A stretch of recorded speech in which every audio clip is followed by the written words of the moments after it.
नमस्कार, आप देख रहे हैं न्यू इंडिया न्यूज नेटवर्क। मैं नेहा द्विवेदी आपके साथ। इस वक्त देश में जातिगत जनगणना की मांग पर एक बार फिर से सवाल उठ गया है और इस वक्त जो विपक्ष लगातार इसका विरोध कर रही थी, अब जातिगत जनगणना के साथ साथ प्रधानमंत्री नरेंद्र मोदी के भी साथ में है।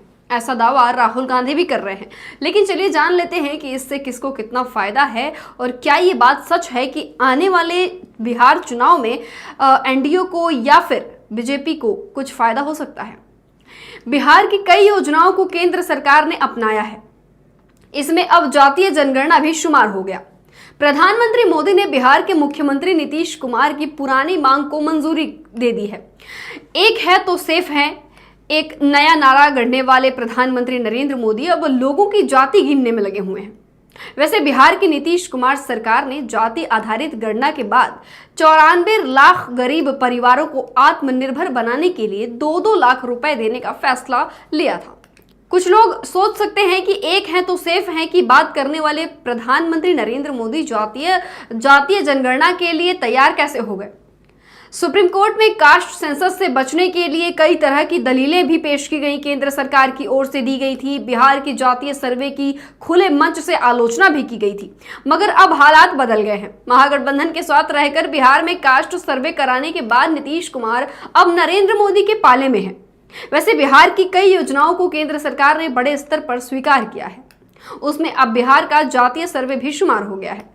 बिहार के लोकप्रिय और बिहार के विकास के लिए समर्पित हमारे लाडले मुख्यमंत्री जी का तमगा तो प्रधानमंत्री नरेंद्र मोदी बहुत पहले ही नीतीश कुमार को दे चुके हैं।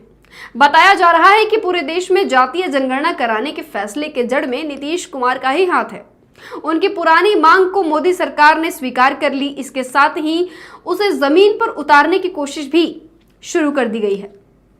वैसे आरजेडी सुप्रीमो लालू यादव का दावा है कि उनके कहने पर ही 1996 और 1997 में संयुक्त मोर्चा की तत्कालीन केंद्र सरकार ने जातीय आधारित गणना कराने का फैसला लिया था।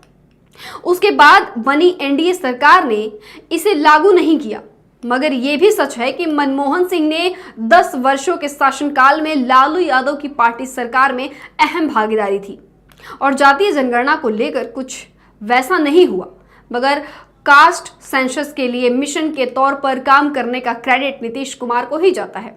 बिहार में नीतीश कुमार ने इसके लिए माहौल बनाया। वो अलग बात है कि तब वो महागठबंधन सरकार का नेतृत्व कर रहे थे, उसके सूत्रधार बन रहे थे। बिहार में सर्वदलीय बैठक बुलाकर सभी दलों की सहमति ली। इसके बाद सभी पार्टियों के नेताओं को लेकर दिल्ली गए, वहां पीएम मोदी से मिले। फाइनली बिहार में कास्ट सर्वे हो ही गया, उसके डेटा भी सार्वजनिक कर दिए गए। इसके बाद 65% आरक्षण भी नीतीश सरकार ने बिहार में लागू कर दी। फिर बाद में सुप्रीम कोर्ट ने इस पर रोक लगा दी, मगर गरीबों के जो डेटा मिले उस पर नीतीश सरकार काम कर रही है। बिहार में नीतीश सरकार में कास्ट सर्वे से जानकारी आई कि राज्य में 94 लाख परिवार अत्यंत गरीब हैं, उनका विकास अभी नहीं हो पाया है उतना। इन परिवारों को आत्मनिर्भर बनाने के लिए 2-2 लाख रुपए बिहार सरकार दे रही है। इस पर फेज वाइज काम चल रहा है, मगर कास्ट सर्वे और उसके फाइंडिंग के सब काम तब हुए जब नीतीश कुमार महागठबंधन सरकार का नेतृत्व कर रहे थे। फिर नीतीश कुमार देश भर में विरोधी दलों के गठबंधन बनाने की मुहिम पर निकल गए ताकि 2024 में केंद्र की मोदी सरकार को हराया जा सके। इंडिया महागठबंधन के कास्ट सर्वे के सबसे ऊपर रखा राहुल गांधी ने, तो इसे मिशन ही बना रखा था। अब केंद्र की मोदी सरकार ने जातीय जनगणना कराने का फैसला लिया है। इसे बिहार चुनाव में विपक्ष का एक बहुत बड़ा एक झटके में बदल जाएगा। आपको बता दें कि विपक्ष का एक बड़ा मुद्दा एक झटके में बदल गया, जिस तरह से विपक्ष लगातार इसके लिए सवाल खड़े कर रहा था। फिलहाल राहुल गांधी ने 4 मांगे रखी हैं और सबसे बड़ी इनकी मांग यही है कि इस सर्वे में, हालांकि अभी 2011 में जो सर्वे हुआ था उसमें कास्ट सेंसस की जितनी भी संख्या थे, आंकड़े थे, उनको सार्वजनिक नहीं किया गया था। ऐसे में राहुल गांधी का कहना है कि जो भी आंकड़े आते हैं उसको पारदर्शिता के तरीके से उसको सामने रखा जाए, जनता को दिखाया जाए।